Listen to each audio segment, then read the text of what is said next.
لیکن قریب کی قبروں کے سوا مجھے کچھ نظر نہ آیا۔ میرے اندازے کے مطابق میں سڑک سے وہاں سے تقریباً 30 قدم اندر جا چکا تھا۔ بدروحوں کے رونے کی آوازیں میرے عقب سے برابر آ رہی تھی۔ خوف سے میرا بدن لرزنے لگا اور شدید سردی کے باوجود مجھے پسینہ آنے لگا۔ بھائی صاحب، میں خوف سے لرزتی آواز میں زور سے چیخا، لیکن اس اجنبی ہمدرد کی طرف سے کوئی جواب نہ ملا۔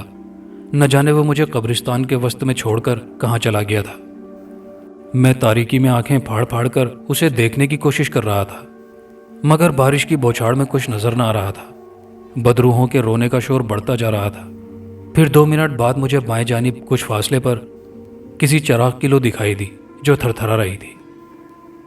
اس طرف آ جائیں مصنف صاحب، چراغ کی سمت سے اس آدمی کی آواز آئی۔ مجھے اس آواز سے کچھ حوصلہ ہوا اور میں چراغ کی لو کی طرف بڑھنے لگا۔ اونچی نیچی قبروں کے آس پاس گزرتے ہوئے میں نے اچھے خاصے قدموں کا فاصلہ طے کر لیا، لیکن یہ دیکھ کر مجھے حیرت ہوئی کہ چراغ اب بھی مجھ سے اتنے ہی فاصلے پر تھا جتنے پر پہلی بار دکھائی دیا تھا۔ بدروحوں کے رونے کا شور مسلسل سنائی دے رہا تھا، جیسے وہ بھی روتے ہوئے میرے پیچھے پیچھے آ رہی ہوں۔ یہ احساس ہونے پر خوف سے میرے قدم بھاری ہو گئے اور پاؤں لڑکھڑانے لگے۔ میں چلایا، ابھی کتنی دور ہو بھائی؟ اس شخص کی طرف سے کوئی جواب نہ ملا اور اسی لمحے چراغ کی لو غائب ہو گئی۔ شاید ہوا سے بجھ گیا تھا۔ اب میں اندھیرے میں تھا۔ میں نے تاریکی میں آنکھیں پھاڑ پھاڑ کر دیکھنے کی کوشش کی تو مجھے محسوس ہوا کہ وہاں میرے سامنے اور دائیں بائیں گھنے درخت ہیں۔ میرے قدموں سے آگے ایک پختہ قبر تھی اور دائیں بائیں بھی قبریں تھیں۔ بدروحوں کا شور بڑھتا جا رہا تھا۔ اچانک بادل زور سے گرجا اور میرے حلق سے بے ساختہ چیخ نکل گئی۔ میرے چیخنے پر بدروحوں کے رونے کا شور یکدم بند ہو گیا۔ یہ نامراد خواہ ہمارے درمیان آ ٹپکا۔ میرے عقب سے کسی کی غسیلی آواز ابھری اور میری ٹانگیں لرزنے لگی۔ میں نے پلٹ کر دیکھا تو کچھ نظر نہ آیا۔ یقیناً کسی بدروح کی آواز تھی جس نے مجھے نامراد کہا تھا۔ ہو سکتا ہے کسی کا مہمان ہو۔ ایک اور آواز سنائی دی اور خوف سے میری سانسیں رکنے لگی۔ وہ آواز بھی میرے عقب سے ابھری تھی، مگر مجھ میں پلٹ کر دیکھنے کی طاقت نہ تھی۔ ناصر صاحب، ادھر دائیں جانب آ جائیں۔ 1-2 لمحوں بعد مجھے اجنبی ہمدرد کی آواز سنائی دی۔ میں نے دائیں جانب دیکھا، لیکن ادھر بھی تاریکی کے سوا کچھ نہ تھا۔ میں لڑکھڑاتے قدموں سے دائیں جانب بڑھا۔ میں چند قدم ہی چلا تھا کہ اچانک زور سے بجلی چمکی اور ایک لمحے کے لیے سارا قبرستان روشن ہو گیا۔ اس لمحے میری نظر 2 قدم آگے کھڑے اجنبی ہمدرد پر پڑی اور خوف کے مارے پھر میری چیخ نکل گئی۔ اس شخص کے چہرے سے مفلر ہٹا ہوا تھا، لیکن اس کا چہرہ، اوف خدا کی پناہ، اتنا خوفناک چہرہ میں نے زندگی میں پہلی بار دیکھا تھا۔ وہ کسی مردے کا چہرہ تھا، گوشت پوشت سے محروم۔ وہ کسی انسانی ڈھانچے کا چہرہ معلوم ہوتا تھا۔ اس آدمی کے چہرے پر ناک اور آنکھوں کی جگہ تاریک گڑھے تھے اور کھوپڑی کی ہڈی میں پیشانی سے ذرا اوپر دراڑ تھی۔ میں نے پلٹ کر بھاگنے کی کوشش کی، لیکن میرا پاؤں کیچڑ میں پھسل گیا اور میری پھر چیخ نکل گئی۔ مگر اس سے پہلے کہ میں منہ کے بل کیچڑ میں گرتا، کسی نے مجھے کمر سے تھام کر گرنے سے بچا لیا۔ یقیناً وہ اس اجنبی کے ہاتھ تھے جو مردہ تھا۔ مجھے صاف محسوس ہوا کہ وہ ہاتھ محض ہڈیوں کے پنجے تھے۔ گھبراؤ نہیں یار، میں یہاں ہوں، مجھے مردے کی آواز سنائی دی اور اس کے استخوانی ہاتھ میری کمر سے ہٹ گئے۔ تم کون ہو؟ میں دہشت سے ہکلایا۔ میں تمہاری طرح انسان ہوں یار، کوئی بلا تو نہیں؟ اندھیرے میں مجھے اس کی خوفناک ہنسی سنائی دی۔ مگر تم تو، میں ہکلانے لگا۔ ہاں میں مردہ ہوں، لیکن ہوں تو انسان ہی نا۔ وہ دوبارہ ہنسا۔ آؤ، یہ قریب ہی میرا گھر ہے۔ ساتھ ہی اس نے میرا ہاتھ پکڑ لیا۔ میرا ہاتھ اس کے پنجے کی ہڈیوں میں آیا تو میں پوری قوت سے چیخا، نہیں نہیں۔ اسی لمحے اس نے مجھے اپنی جانب کھینچا اور میرے حواس جواب دے گئے۔ شاید میں بے ہوش ہو گیا تھا۔ بے ہوشی کا یہ وقفہ کتنا طویل تھا اس کا اندازہ نہیں، البتہ جب میری آنکھ کھلی تو میں نے خود کو بڑی تاریکی میں پایا۔ ظاہر ہے تاریکی میں گھڑی میں وقت نہیں دیکھا جا سکتا تھا، اور سچی بات تو یہ ہے کہ دل و دماغ پر چھائی ہوئی دہشت کے سبب مجھے وقت دیکھنے کا خیال ہی نہیں آیا تھا۔ خود کو اندھیرے میں نرم زمین پر پا کر مجھے گزشتہ واقعات یاد آ گئے تھے اور میرا دل دھک دھک کرنے لگا تھا۔ اندھیرا اتنا گہرا تھا کہ میں اپنی طرف تک نہ دیکھ سکتا تھا۔ پھر یہ محسوس کر کے میرا خوف اور بڑھ گیا کہ میں خشک زمین پر لیٹا تھا، جبکہ قبرستان میں میرے آس پاس بارش کا پانی اور کیچڑ پھیلا ہوا تھا۔ میں نے اپنے لباس پر ہاتھ پھیرا اور میرا دل دھک سے رہ گیا۔ میرا لباس بالکل خشک تھا، یوں لگتا تھا جیسے نہ بارش ہوئی تھی اور نہ ہی بھیگا تھا۔ ایک لمحے کے لیے مجھے خیال آیا کہ کہیں میں کوئی خواب تو نہیں دیکھ رہا ہوں، لیکن میرے دل نے کہا کہ خواب ہوتا تو میں اس وقت اپنے دفتر میں بیٹھا سو رہا ہوتا، جبکہ میں کچی زمین پر دراز تھا اور وہاں اندھیرا بھی تھا۔ البتہ مجھے کسی قسم کی کوئی آواز سنائی نہ دے رہی تھی، نہ بارش اور ہوا کا شور اور نہ بدروحوں کے رونے کی آوازیں۔ وہاں موت کا سا سکوت طاری تھا۔ میں زمین پر ہتھیلیاں ٹکا کر اٹھ بیٹھا۔ ٹھیک اسی لمحے بائیں جانب روشنی ہو گئی۔ میں نے جلدی سے اس جانب دیکھا اور خوف سے تھر تھر کانپنے لگا۔ چند قدم کے فاصلے پر ایک چراغ زمین سے 5-6 فٹ کی بلندی پر معلق تھا۔ وہ تیل کا دیا تھا جس کی لو ساکت تھی اور وہ تیرتا میری طرف آ رہا تھا۔ میں نے بوکھلا کر ادھر ادھر دیکھا تو دہشت کے مارے میری چیخ نکل گئی۔ میں اس وقت ایک گہرے اور کشادہ غار میں موجود تھا اور دائیں جانب ایک مردے کا ڈھانچہ کھڑا تھا۔ اس کی استخوانی کھوپڑی سے میں نے اسے پہچان لیا تھا۔ یہ وہی مردہ تھا جس نے میرا ہاتھ پکڑ کر اپنی طرف کھینچا تھا اور میں خوف کی شدت سے بے ہوش ہو گیا تھا۔ ہوش کرو مسٹر ناصر، اس مردے کے چہرے نے حرکت کی اور آواز سنائی دی۔ محفوظ جگہ پر ہو۔ یہ کون سی جگہ ہے؟ میں نے بمشکل پوچھا۔ یہ میرا گھر ہے، میری آخری آرام گاہ، مردے نے ہنس کر کہا۔ مگر تم کون ہو؟ میں ہکلایا۔ آج سے 40 برس پہلے مجھے آصف کے نام سے پکارا جاتا تھا۔ مردے کی آواز میں حسرت تھی۔ میں نے خوف کے باوجود حیرت محسوس کی۔ 40 برس پہلے سن 1940 تھا۔ گویا وہ قیام پاکستان کی بات کر رہا تھا۔ میں نے گردن گھما کر چراغ کی طرف دیکھا اور میرے رونگٹے کھڑے ہو گئے۔ چراغ مجھ سے چند فٹ کے فاصلے پر رکا ہوا تھا، لیکن اب وہ ہوا میں معلق نہیں تھا بلکہ ایک کفن پوش عورت کے ہاتھ پر رکھا تھا۔ اس نوجوان عورت کا چہرہ برف کی مانند سفید تھا اور آنکھیں کھلی ہوئی مگر بے جان تھیں۔ آنکھوں کی پتلیاں ساکت تھیں اور وہ خود بھی ساکت کھڑی تھی۔ یقیناً وہ کوئی بدرو تھی۔ اسے دیکھ کر ایک بار پھر دہشت کے مارے مجھ پر کپکپی طاری ہو گئی۔ یہ کون ہے؟ میں مردے کی طرف دیکھ کر خوف سے گھگھیایا، جس نے اپنا نام آصف بتایا تھا۔ مردہ حرکت میں آیا اور اس کی ہڈیاں کڑکڑانے لگیں۔ وہ بائیں جانب ایک پتھر پر بیٹھ گیا اور مجھے اس کا گہرا سانس سنائی دیا۔ پھر اس کی آواز گونجی۔ اس سے ڈرنے کی ضرورت نہیں دوست، یہ ایک روح ہے جو بہت مدت سے خون کی پیاسی ہے۔ کیا؟ میرے حلق سے پھنسی پھنسی آواز خارج ہوئی۔ گھبراؤ مت یار، یہ تمہارا خون نہیں پیے گی، مردے نے ہنس کر کہا۔ یہ تو اپنے دشمن کی خون کی پیاسی ہے جس نے اسے ہلاک کرنے کے بعد چتا میں جلانے کی بجائے یوں ہی زمین میں دبا دیا تھا، مگر چیلوں اور گدھوں نے اسے مٹی سے نکال کر اپنی غذا بنا لیا تھا، کیونکہ اسے صرف 1 فٹ کی گہرائی میں دفن کیا گیا تھا اور پہلی رات ہی بارش سے اوپر کی مٹی بہہ گئی تھی۔ بہرحال اس کے بارے میں تمہیں بعد میں بتاؤں گا۔ اس کی بات سن کر میرا خوف کم ہو گیا اور مجھے حیرت ہونے لگی۔ میں نے ایک بار پھر گرد و پیش کا جائزہ لیا اور مجھے حیرت کا جھٹکا لگا کہ اسے غار سے باہر نکلنے کا کوئی راستہ نظر نہ آ رہا تھا۔ چھت فرش سے 8-10 فٹ بلند تھی اور اس میں جا بجا مکڑیوں کے جالے تنے ہوئے تھے۔ کہیں بھی کوئی سوراخ یا شگاف نہ تھا۔ اس کے باوجود وہاں بالکل گھٹن نہ تھی۔ مجھے سب سے زیادہ حیرت اس بات پر تھی کہ میرا بارش میں بھیگا ہوا لباس کیوں کر خشک ہوا تھا۔ تم مجھے یہاں کیوں لائے ہو؟ کیا چاہتے ہو مجھ سے؟ میں نے ہمت کر کے مردے سے پوچھا۔ تمہیں میرے نام کا کیسے علم ہوا؟ صرف نام؟ وہ خوفناک انداز میں ہنسا اور میں کانپ کر رہ گیا۔ میں تو تمہارے والدین تک کا نام جانتا ہوں ناصر۔ مجھے عرصے سے کسی کہانی نویس کا انتظار تھا۔ تم گزشتہ کئی راتوں سے اس سڑک پر سے گزر رہے تھے۔ میں نے سوچا کیوں نہ تمہاری خدمات حاصل کی جائیں۔ مردے کی بات سن کر میری حیرت بڑھ گئی اور میں سوچنے لگا کہ وہ مردہ مجھ سے کس قسم کی خدمات حاصل کرنا چاہتا ہے۔ اچانک مجھے خیال آیا کہ میں کتنی دیر سے وہاں موجود ہوں۔ یہ دیکھنے کے لیے میں نے اپنی کلائی پر بندھی گھڑی پر نظر ڈالی، لیکن اس کی سوئیاں ساکت تھیں۔ وہ 2:45 بجے سے بند تھی۔ میں نے مردے سے وقت کے بارے میں پوچھنا چاہا، لیکن وہ خود ہی بول پڑا۔ مرنے کے بعد وقت کی کوئی پہچان اور اہمیت نہیں رہتی مسٹر ناصر، اس لیے تمہیں فکر مند نہیں ہونا چاہیے۔ میں تمہارا زیادہ وقت نہیں لوں گا۔ تم کیا چاہتے ہو؟ میں نے آہستہ سے پوچھا۔ میں چاہتا ہوں کہ تم میری آپ بیتی لکھو اور شائع کراؤ تاکہ پڑھنے والوں کو عبرت حاصل ہو۔ مردے نے کہا۔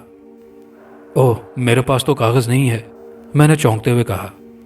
گھر جا کر لکھ لینا یار، اس نے بے تکلفانہ انداز میں کہا۔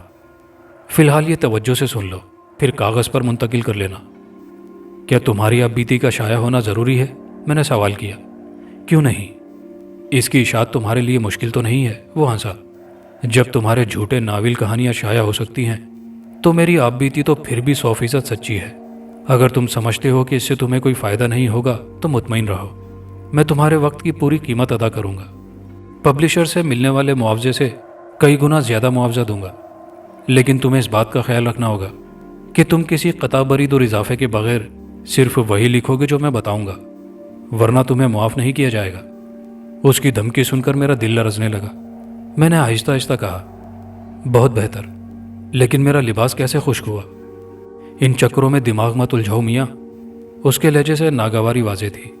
توجہ سے میری بات سنو اور دماغ میں محفوظ کرتے جاؤ۔ میں نے ایک لمحے کے لیے چراغ والی کفن پوش بدرو کی طرف دیکھا اور خوفزدہ ہو کر دوبارہ مردے کی طرف دیکھنے لگا۔ وہ کہنے لگا، آج سے 40 سال پہلے میری عمر 30 برس تھی اور میں سنت نگر میں رہتا تھا۔ ہمارے پڑوس میں کئی ہندو خاندان آباد تھے، محلے میں ان کی دکانیں تھیں۔ میں کمارا تھا اور محلے کی ایک ہندو دوشیزہ راکھی سے پیار کرتا تھا۔ راکھی بھی مجھ سے بہت محبت کرتی تھی۔ میرے والدین بھی راکھی کو پسند کرتے تھے، لیکن راکھی کے والدین کٹر قسم کے ہندو تھے، اس لیے جب انہیں راکھی اور میری محبت کا علم ہوا تو وہ میرے دشمن بن گئے۔ لیکن علاقے میں مسلمانوں کی اکثریت کے سبب وہ کھل کر دشمنی نہ کر سکتے تھے۔ میں ان دنوں پنجاب لائبریری میں کلرک تھا اور راکھی گرلز کالج میں FA کی طالبہ تھی۔ ہم دونوں کی ملاقات بس اسٹاپ پر ہوتی تھی، لیکن راکھی اور میری محبت کا علم ہونے پر اس کے والدین نے راکھی کو کالج سے ہٹا لیا اور اس پر پابندیاں عائد کر دیں۔ اس کے باوجود وہ کسی نہ کسی بہانے دوسرے تیسرے روز مجھ سے مل لیتی۔ ان خفیہ ملاقاتوں کا بھی اس کے والدین کو علم ہو گیا۔ تب انہوں نے شام لال سے ساز باز کر کے مجھے راستے سے ہٹانے کی کوشش کی۔ شام لال سنت نگر میں ہندوؤں کے مندر کا پروہت تھا۔ اس کے پاس بڑی شیطانی طاقتیں تھیں اور ہندو اسے بہت بڑا جادوگر سمجھتے تھے۔ ایک دن راکھی کا باپ میرے دفتر آ کر مجھ سے ملا۔ میں نے اخلاقاً اس کی خوب آؤ بھگت کی۔ وہ بڑی مکاری سے کہنے لگا، آصف تم بہت اچھے نوجوان ہو، میں تمہارے اخلاق سے متاثر ہوا ہوں۔ راکھی تم سے شادی کرنا چاہتی ہے، لیکن میں اپنے مذہبی اصولوں کی خلاف ورزی نہیں کر سکتا۔ اگر تم اس سے شادی کرنا چاہتے ہو تو تمہیں تھوڑی سی قربانی دینا پڑے گی۔ میں نے جوش میں آ کر کہا کہ میں راکھی کے لیے جان بھی دے سکتا ہوں۔ اس نے مسکراتے ہوئے کہا، ارے نہیں، جان دے کر تم کیسے شادی کر سکو گے؟ اس کے لیے تمہیں اپنے مذہب کی قربانی دینا پڑے گی، تمہیں ہندو بننا ہوگا۔ میں نے دل میں سوچا، اگر میں کچھ دنوں کے لیے ہندو بن جاؤں تو کیا حرج ہے؟ شادی کے بعد دوبارہ مسلمان بن جاؤں گا۔ ٹھیک ہے، میں راکھی کی خاطر مذہب تبدیل کرنے کے لیے تیار ہوں، میں نے ایک لمحے بعد کہا، مگر کیسے تبدیل ہو سکے گا؟ کوئی مشکل کام نہیں ہے، وہ بولا۔ میں نے مندر کے پروہت سے بات کی ہے، تمہیں اس کے پاس جانا ہوگا، اس طرح کہ کسی کو پتہ نہ چلے، کیونکہ تمہارے والدین اور رشتہ دار کبھی بھی پسند نہیں کریں گے کہ تم اپنا مذہب تبدیل کرو۔ آپ بے فکر رہیں، میں خیال رکھوں گا، میں نے جواباً کہا۔ کیا مذہب تبدیل کرنے کے لیے کوئی خاص طریقہ کار ہے؟ ہاں، اسی میں 1 ہفتہ لگ جائے گا۔ تم یوں کرو کہ دفتر سے آج ہی 1 ہفتے کی چھٹی لے لو۔ رات 10 بجے تم مندر چلے جانا اور وہاں شام لال پروہت سے ملنا، لیکن اپنے گھر میں یہ بتا جانا کہ تم سرکاری کام سے 1 ہفتے کے لیے پشاور جا رہے ہو۔ یہ ہدایات دینے کے بعد وہ رخصت ہو گیا۔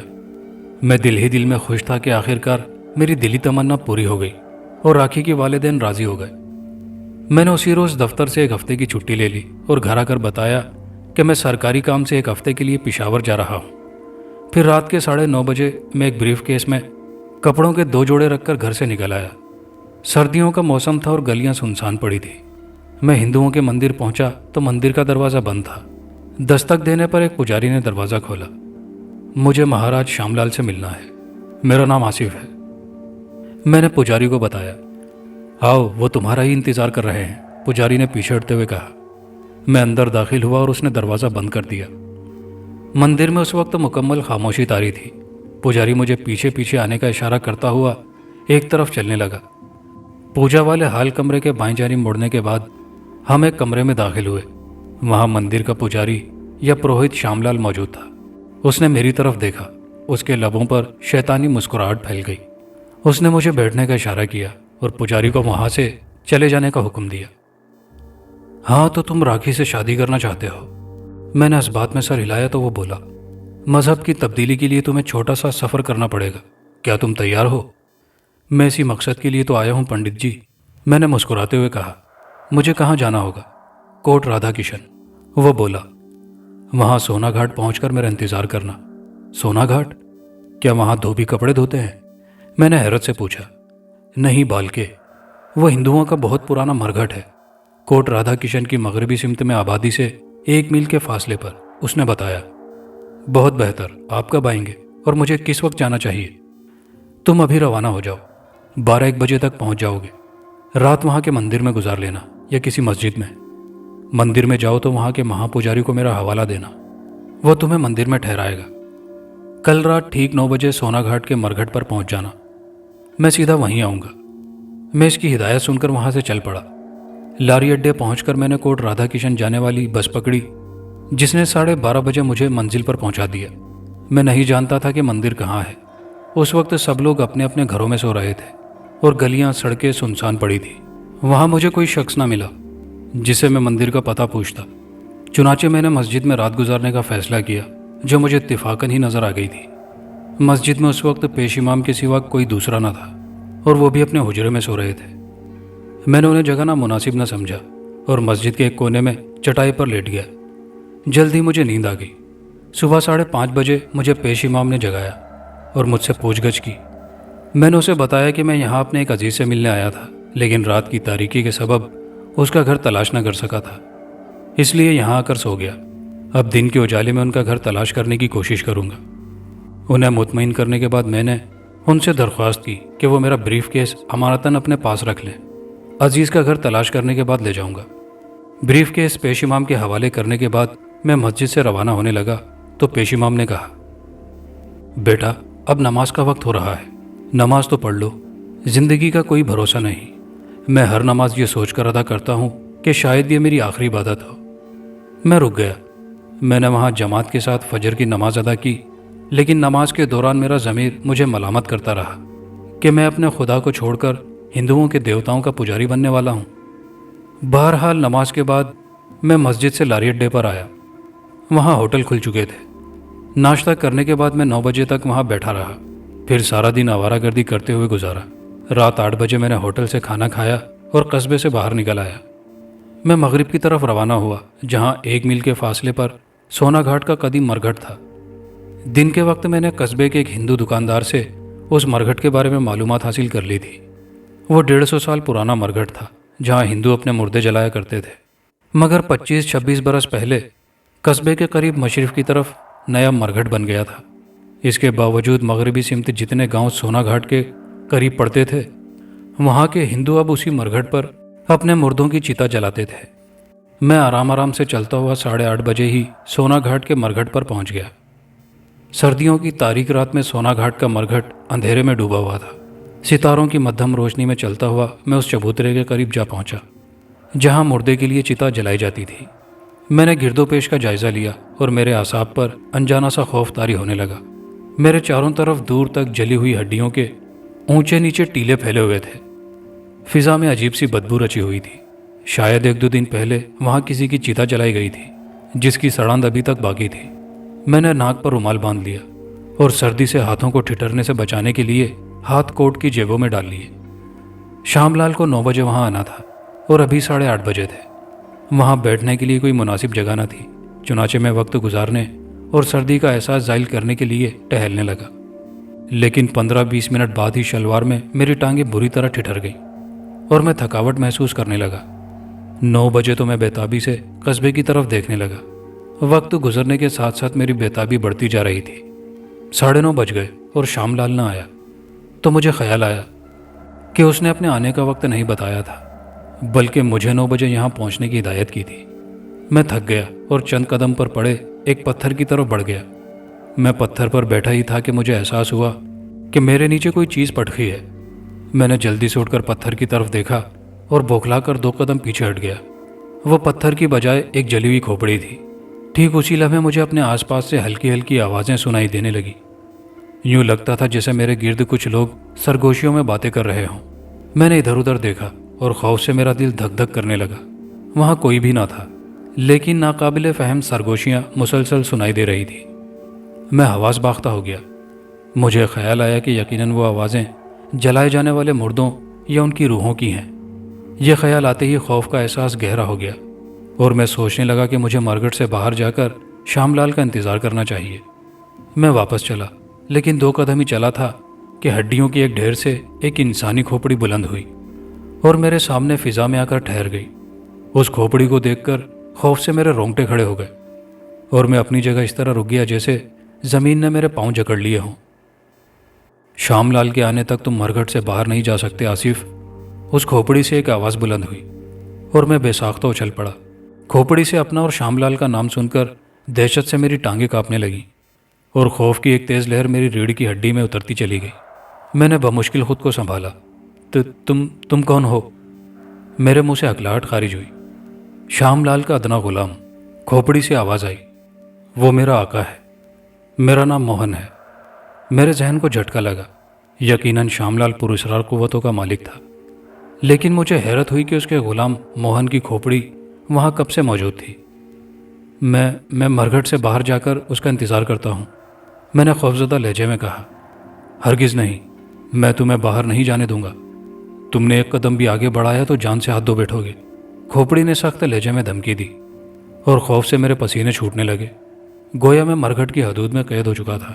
کھوپڑی مجھے حکم دینے کے بعد ہوا میں تیرتی ہوئی واپس ہڈیوں کے ڈھیر میں جا کر غائب ہو گئی اور میں خوف سے لرزتا ہوا سوچنے لگا کہ شام لال نے مجھے یہاں کیوں قید کیا ہے جبکہ میں اس کا انتظار کر رہا ہوں۔ پراسرار سرگوشیاں دوبارہ سنائی دینے لگی۔ میں آنکھیں پھاڑ پھاڑ کر ادھر ادھر دیکھنے لگا، تب مجھے محسوس ہوا کہ وہ آوازیں میرے دائیں بائیں جلی ہوئی ہڈیوں کے ڈھیر سے آ رہی ہیں۔ یہ احساس ہوتے ہی خوف سے میرا دل بیٹھنے لگا۔ ٹھیک اسی لمحے مجھے اپنے عقب سے آواز سنائی دی، آصف۔ میں نے تیزی سے پلٹ کر دیکھا اور بے اختیار اچھل پڑا۔ میرے عقب میں ہڈیوں کے ڈھیر پر شام لال بیٹھا تھا۔ مجھے شدید حیرت ہوئی کہ وہ اچانک کہاں سے نمودار ہو گیا، جبکہ میں قصبے کو جانے والی سمت منہ کیے کھڑا تھا اور وہ مجھے ادھر سے آتا ہوا دکھائی نہ دیا تھا۔ یوں لگتا تھا جیسے وہ آسمان سے اترا ہو، کیونکہ میں نے اس کے قدموں کی آہٹیں بھی نہیں سنی تھی۔ آپ کب آئے پنڈت جی؟ میں نے پوچھا۔ 9 بجے، وہ اٹھتا ہوا بولا۔ آؤ میرے ساتھ۔ اس کے جواب پر میں چکرا کر رہ گیا۔ وہ 9 بجے سے وہاں موجود تھا، لیکن مجھے اب نظر آیا تھا، نہ جانے وہ اتنی دیر کہاں اور کیوں چھپا رہا تھا۔ شام لال مرگھٹ کے وسط میں سے چبوترے کی طرف بڑھا اور میں اس کے پیچھے چل پڑا، لیکن اس کی چپلوں کی کھٹکھٹ سن کر مجھے حیرت ہوئی کہ میں نے اس کی آنے کی آہٹیں کیوں نہیں سنی تھی، جبکہ میں 8:30 بجے سے وہاں موجود تھا اور وہ 9 بجے آیا تھا۔ میں سوچتا ہوا اس کے پیچھے چلتا رہا۔ وہ چبوترے کی دوسری جانب پہنچا۔ اس طرف جلی ہوئی ہڈیوں کا ایک بہت بڑا ڈھیر ٹیلے کی شکل میں موجود تھا۔ اس ٹیلے کے پاس پہنچ کر شام لال رکا اور منہ میں کچھ بڑبڑانے لگا، شاید وہ کوئی عمل کر رہا تھا۔ 2 منٹ بعد ہی اس ٹیلے سے رونے کی آوازیں آنے لگی۔ یوں لگتا تھا جیسے ہزاروں بدروہیں مل کر رو رہی ہوں۔ مجھ پر ایک بار پھر خوف طاری ہونے لگا۔ شام لال نے اپنا دایاں ہاتھ ٹیلے کی طرف دراز کیا اور دوسرے ہی لمحے ٹیلے سے ایک انسانی کھوپڑی فضا میں بلند ہو کر شام لال کے سامنے معلق ہو گئی۔ اس کھوپڑی کو دیکھتے ہی میں نے پہچان لیا، وہ شام لال کے غلام موہن کی کھوپڑی تھی، جس نے مجھے مرگھٹ سے باہر جانے سے روکا تھا۔ شام لال نے اس پر پھونک ماری اور کھوپڑی کی آنکھوں کے گڑے روشن ہو گئے۔ اس کی آنکھوں سے نکلتی روشنی کی شعاعیں ٹیلے پر پڑی تھی۔ اس جگہ ایک کافی بڑا شگاف تھا، جیسے غار کا دہانہ ہوتا ہے۔ اس غار کے اندر گہری تاریکی تھی اور بدروحوں کے رونے کی آوازیں اسی سے خارج ہو رہی تھی۔ میں اس کے پیچھے غار میں داخل ہوا۔ کھوپڑی کی آنکھوں سے نکلنے والی شعاعیں وہاں روشنی بکھیر رہی تھی۔ غار کی چوڑائی 3 فٹ سے زیادہ نہ تھی، مگر وہاں عجیب سی بدبو پھیلی ہوئی تھی جس سے میرا دماغ سڑنے لگا تھا۔ میں نے ناک پر بندھے رومال پر ہاتھ رکھ لیا، اس کے باوجود بدبو میرے دماغ میں گھستی جا رہی تھی۔ شام لال مجھ سے 2 قدم آگے اطمینان سے چل رہا تھا، مگر دیواروں سے جھانکتی انسانی ہڈیوں اور کھوپڑیوں کو دیکھ دیکھ کر خوف سے میرے پاؤں لڑکھڑا رہے تھے۔ موہن کی کھوپڑی سے خارج ہونے والی روشنی ہماری رہنمائی کر رہی تھی، جو چند قدم آگے فرش پر پڑ رہی تھی، مگر فرش پر بھی ادھ جلی ہڈیاں بکھری ہوئی تھی، جو میرے پاؤں تلے آ کر چرمراتی تو عجیب سی آواز پیدا ہوتی۔ اور میرا جسم کانپ کر رہ جاتا۔ باہر سے 15-20 گز لمبے چوڑے ٹیلے کا غار شیطان کی آنت کی طرح لمبا ہوتا جا رہا تھا۔ 15 منٹ گزر گئے مگر سفر ختم نہ ہوا۔ میرے اندازے کے مطابق ہم 1 فرلانگ کا فاصلہ طے کر چکے تھے۔ مزید 10-12 منٹ بعد تازہ ہوا کا جھونکا محسوس ہوا۔ میں سمجھ گیا کہ ہم غار کے اختتام پر پہنچ گئے ہیں۔ 2 منٹ بعد ہم ہڈیوں کے غار سے باہر آ گئے۔ اس کے ساتھ ہی موہن کی کھوپڑی کی آنکھیں بجھ گئیں اور اس طرح غائب ہو گئیں جیسے تھی ہی نہیں۔ میں نے سامنے دیکھا اور مجھے حیرت کا جھٹکا لگا۔ ہم ایک مندر نما عمارت کے سامنے کھڑے تھے۔ ستاروں کی مدھم روشنی میں وہ بہت قدیم طرز تعمیر کی مخروطی عمارت معلوم ہوتی تھی۔ عمارت کا چوبی دروازہ بند نظر آ رہا تھا اور وہاں مکمل سناٹا پھیلا ہوا تھا۔ میں نے شام لال کی طرف دیکھا تو اس کا منہ حرکت کر رہا تھا، شاید وہ زیر لب کچھ پڑھ رہا تھا۔ عمارت کے آس پاس گھنے درخت اور خضر و جھاڑیوں کی بہتات تھی۔ چند لمحوں بعد اس مندر نما عمارت کا دروازہ کھل گیا اور ہلکی ہلکی روشنی دکھائی دی، لیکن دروازہ کھولنے والا کوئی نہ تھا۔ شام لال نے میری طرف دیکھا اور کہنے لگا، تم اندر جاؤ، 3 کمرے چھوڑ کر چوتھے کمرے میں داخل ہو جانا۔ وہاں تمہیں جو کچھ پینے کو دیا جائے خاموشی سے پی لینا، پھر دیوی کے پاؤں سر پر رکھ کر اپنے پچھلے گناہوں کی معافی مانگنا۔ جب تک دیوی تمہیں معاف نہ کرے کمرے سے باہر نہ آنا۔ اس کی ہدایت سن کر میں سمجھ گیا کہ اب میرا مذہب تبدیل ہونے والا ہے۔ دیوی سے گناہوں کی معافی مانگنے کا مطلب تھا کہ میں اس کا پجاری بن گیا ہوں اور اسے خدا تسلیم کرتا ہوں۔ میں نے شام لال سے کہا، پنڈت جی آپ بھی میرے ساتھ چلیں تاکہ مجھ سے کوئی غلطی ہو تو آپ اصلاح کر دیں۔ بے فکر رہو بالکے، میں تمہارے پاس ہی ہوں گا، اس نے میرے کندھے پر ہاتھ رکھ کر کہا۔ لیکن چونکہ تم نے مذہب تبدیل کرنا ہے اس لیے پہلے تم تنہا اندر جاؤ گے، مندر کا پجاری تمہاری رہنمائی کرے گا۔ وہ اندر کس جگہ ملے گا؟ میں نے چونکتے ہوئے پوچھا۔ پوجا پاٹ والے کمرے کے باہر وہ تمہارا انتظار کر رہا ہے، شاباش جاؤ۔ میں نے طویل سانس لیا اور پلٹ کر اس غار کی طرف دیکھا جس سے گزر کر ہم یہاں پہنچے تھے، لیکن مجھے شدید حیرت ہوئی۔ وہاں کوئی غار یا ٹیلا نہیں تھا، دور تک ناہموار میدان دکھائی دے رہا تھا، نہ جانے وہ غار کہاں غائب ہو گیا تھا۔ اسی لمحے شام لال نے سختی سے کہا، جاؤ نا، دیر ہو رہی ہے۔ میں حیرت و خوف میں مبتلا آگے بڑھا اور مندر کے زینے چڑھ کر دروازے پر پہنچ گیا۔ مندر میں داخل ہو کر میں 2 قدم ہی چلا تھا کہ پیچھے سے دروازے کی چرچراہٹ سنائی دی۔ میں نے پلٹ کر دیکھا اور گھبرا گیا۔ دروازہ بند ہو چکا تھا اور وہاں ایک انسانی ڈھانچہ کھڑا حرکت کر رہا تھا، شاید اسی نے دروازہ بند کیا تھا۔ اسے دیکھ کر خوف سے میرے دل کی دھڑکنیں تیز ہو گئی۔ میں نے سہم کر سامنے دیکھا، یہ ایک راہداری تھی جس میں دائیں بائیں کمروں کے دروازے بند نظر آ رہے تھے۔ آگے جا کر راہداری بائیں جانب مڑتی تھی۔ میں لرزتے قدموں سے آگے بڑھنے لگا۔ راہداری کے موڑ پر ایک طاقچے میں دیا جل رہا تھا، کمرہ موڑ کی دوسری جانب تھا۔ میں خوفزدہ نگاہوں سے ادھر ادھر دیکھتا ہوا موڑ کی دوسری جانب پہنچا، لیکن ادھر کا منظر دیکھتے ہی خوف کے مارے میری چیخ نکل گئی۔ سامنے ایک بڑے دروازے کے باہر کفنما لباس میں ایک انتہائی مکروہ شکل کا بوڑھا کھڑا میری طرف سرخ سرخ آنکھوں سے دیکھ رہا تھا۔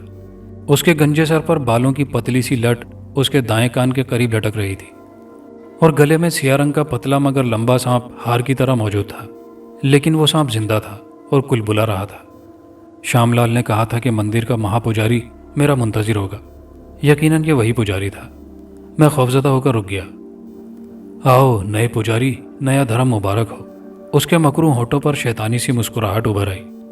میں خوف سے لرزتا ہوا آگے بڑھا اور اس نے پلٹ کر دروازہ کھول دیا۔ وہ اندر داخل ہوا اور پلٹ کر مجھے اندر آنے کا اشارہ کیا۔ میں ڈگمگاتا ہوا کمرے میں داخل ہوا۔ یہ حال کمرہ تھا، طاقچوں میں دیے جل رہے تھے۔ کمرے کے وسط میں ایک بڑی سی سنہری کرسی پر دیوی کا بت رکھا ہوا تھا جس کے کئی ہاتھ تھے۔ کمرے میں لوبان کی تیز خوشبو پھیلی ہوئی تھی۔ بائیں جانب ایک گائے کا مجسمہ کھڑا تھا، اس کی پچھلی دونوں ٹانگوں کے درمیان فرش پر مٹی کا ایک پیالہ رکھا تھا۔ میرے اندر آتے ہی پراسرار قسم کی آوازیں بلند ہوئیں۔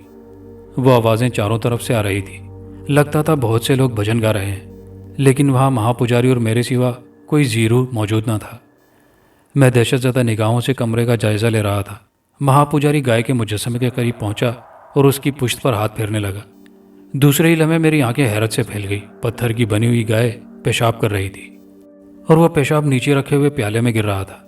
پیالہ بھر گیا تو پجاری نے گائے کی پشت سے ہاتھ ہٹا لیا اور اس کا پیشاب گرنا بند ہو گیا۔ پجاری نے جھک کر پیشاب سے بھرا پیالہ اٹھایا اور میرے قریب آ گیا۔